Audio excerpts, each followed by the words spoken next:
All right, get ready because we are going deep today. We're taking a look at Revelation chapter 18. Ooh, intense. It is. And we're using this study guide called MCS Revelation chapter 18, which uses the complete Jewish Bible translation, by the way. Okay. So this chapter, it's all about this powerful vision of judgment. Judgment. Huh. Yeah, but it's also about what happens afterward. What comes after that? Interesting. So where do we even begin with something like this? Well, the source kind of sets the stage Yeah. by using this really powerful image. It talks about the fall of this city, Babylon. Babylon, right. That's a name you hear a lot, even outside of religious contexts. Exactly. And some scholars actually think that in this context, Babylon is a symbol for something bigger, What do you mean? like a symbol for maybe a corrupt religious system. Oh, wow. That adds a whole other layer to it, doesn't it? It really does. And it's not just some straightforward story about a city crumbling. Okay, so what else is going on? I mean, we've got angels, plagues, fire, the whole shebang. Whoa, hold on. Angels and plagues. Yeah, it gets pretty wild. But at its core, it's also about consequences, facing the music for your actions. I can see how that would resonate with people even today. Absolutely. And there's also this message of redemption woven in there, too, which is really powerful. Okay, I'm intrigued. So walk me through this. How does it all start? Well, we start with this angel descending from heaven. Just any angel or... No, not just any angel. This one's described as having its incredible authority and splendor. You're really emphasizing that. So what's the significance of this angel being so magnificent? Well, the source paints this picture of the angel radiating divine light, like a herald of God's power. So it's setting the stage for something big. Exactly. This angel is there to expose the darkness hiding beneath Babylon's fancy exterior. That imagery of light and darkness, that's pretty powerful. It is. And then the angel makes this huge announcement. What's that? She has fallen. She has fallen.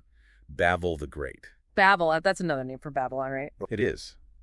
And that statement right there, that signals the beginning of the end for Babylon. Right, like it's game over. Yeah. And it's not just about a physical city being destroyed. You're saying it's more symbolic. I think so, yeah.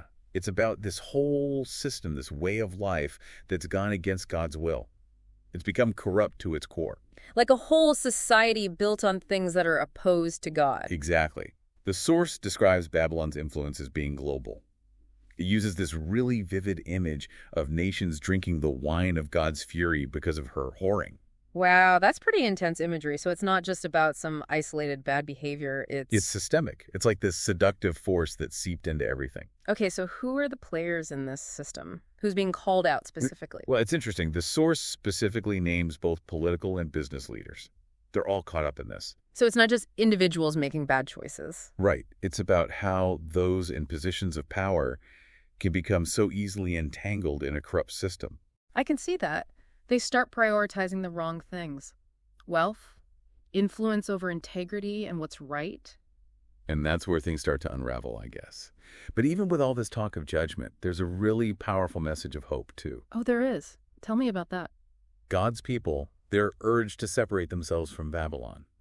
So, like, a way out. Exactly. There's this Yeah. urgent plea to come out of her so you don't get caught in the destruction. Okay, that makes sense. But is it just about avoiding punishment, though? I don't think so. I think it's more about choosing a different path, choosing different values. That's a good point. So what about those who choose to stay? What happens to them? Well, the source describes it as a double judgment. Double judgment. What does that even mean? It's kind of fascinating, actually. You see, Babylon, she calls herself a queen. Right, okay. And in Jewish tradition, the Sabbath is seen as a queen. I didn't know that. Yeah, it represents this time of rest, of connection with God. So by taking on that title, Babylon is setting herself up in opposition to God. Like she's trying to establish her own kingdom, her own rules, completely separate from God. Exactly. And that kind of rebellion, it has consequences. So how does this judgment play out? The source doesn't hold back. It describes Babylon's destruction as being sudden and total. Plagues, fire, the whole force of God's power unleashed. That sounds pretty terrifying. Oh, it is. It's swift and decisive. Even the kings who are part of this system are described as being terrified. They're sobbing and wailing, realizing the cost of their actions. Wow, so it's like a wake-up call, but it's too late. They bought into the system, and now they have to face the music. Exactly. And there's this interesting detail where the source compares their reaction to the Israelites at Mount Sinai. At Mount Sinai, when God first revealed himself to them. Yeah, it's like this reminder that even the most powerful humans are powerless in the face of God's justice. It's a humbling thought for sure. So after the destruction, what's left? Well, the source goes into this incredibly detailed description of luxury goods that are no longer being bought or sold. What kind of luxury goods are we talking about? Everything. Gold, silver, gems, fine fabrics, even bodies and people's souls. Bodies and people's souls? That's disturbing. It is. It paints this really stark picture of the materialistic greed that fueled Babylon. It's like everything, even human life, has been reduced to a commodity, something to be bought and sold for profit. Exactly. Chilling, isn't it? It's like their priorities were so messed up, they built their whole world on stuff, on things, and they completely forgot about what really matters. Yeah, it's all about the bling, isn't it? Bling, yeah. And then there's this whole part about mourning and grief, but it's not what you'd expect. So. The source makes this point that the people who are most upset about Babylon's destruction are the ones who are getting rich off of it. Oh, so it's not really grief over the loss of life or the corruption that was happening? No, it's like they're just sad because their money source dried up. Their cash cow kicked the bucket. Exactly. They're so focused on those riches that they're totally blind to anything else. Like they miss the whole point of, spiritual integrity and all that. And I think that's something we can still relate to today, that temptation to compromise your values for the sake of money. It's a real thing. It is. So, as we're talking about all this, it makes me wonder, what are the Babylons in our own lives, That's a good question. What are the places where we're tempted to put material success ahead of, say, spiritual growth or ethical behavior? Exactly. Like, where are we getting caught up in things that maybe aren't so great? But here's the thing. Amidst all this destruction and mourning, there's this other side to the story. There's this incredible celebration going on in heaven. Oh, yeah. While everyone else is freaking out, heaven's having a party. Well, kind of. It's more like, while those who are tied to Babylon are consumed by grief, God's people are rejoicing. They're celebrating the triumph of good over evil. Okay, that makes sense. So it's like two completely opposite reactions happening at the same time. So what's the message there? I think it reminds us that there's a bigger picture at play. Even when things look bad, even when it seems like evil is winning, ultimately good triumphs and justice prevails.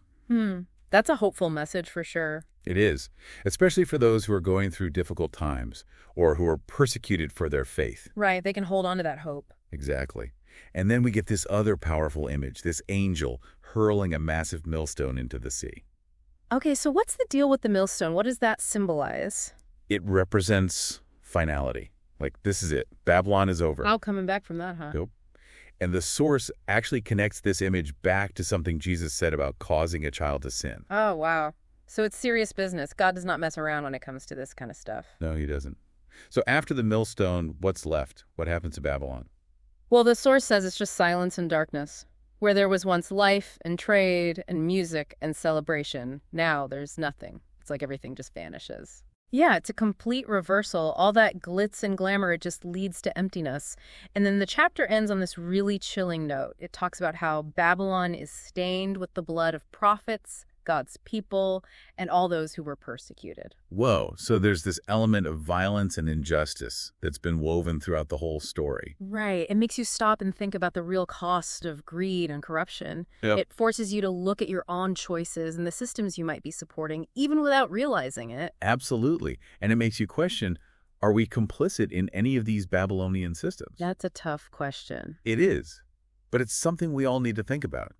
Yeah, it's heavy stuff. But it's important to talk about these things, right? Absolutely. It's easy to get caught up in the surface level, the spectacle of it all, but there's so much more going on beneath the surface. Yeah, we've been talking about this whole picture of a corrupt system, its collapse, and then this celebration that happens afterward.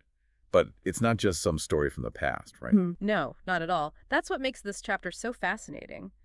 The imagery of Babylon's rise and fall, it can be applied to so many different situations, even today. So we're not just talking about avoiding certain people or places, are we? It's about recognizing these systems, these Babylonian structures that exist everywhere. You got it. The ones that put profit before people, power over principles.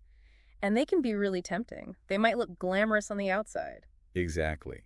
So thinking about our own lives for a second, Have we ever found ourselves in situations where we've maybe compromised what we believe in? Maybe for convenience or comfort or just to fit in? It's easy to do. It is. And thinking even bigger, are there systems that we're supporting that are built on things like exploitation or injustice? What's a tough one? Sometimes it's hard to know. It is. But I think that's part of what this chapter is challenging us to do, to look closer, to examine our choices and where we put our support. And this idea of coming out from Babylon, it's not just a one-time decision, is it? Right. It's like this constant process of checking in with ourselves, making sure our actions are lining up with what we say we believe. And it's not all on us as individuals either. I mean, if we're thinking about the bigger picture, we've got to think about our responsibility to challenge these systems as a whole, too, even if it's in small ways. So to bring it all together, we've been exploring this really powerful story in Revelation 18, a story about judgment, redemption, and the consequences of choosing fleeting pleasures over something more meaningful. But we've also been challenged to apply this ancient message to our lives today. Exactly.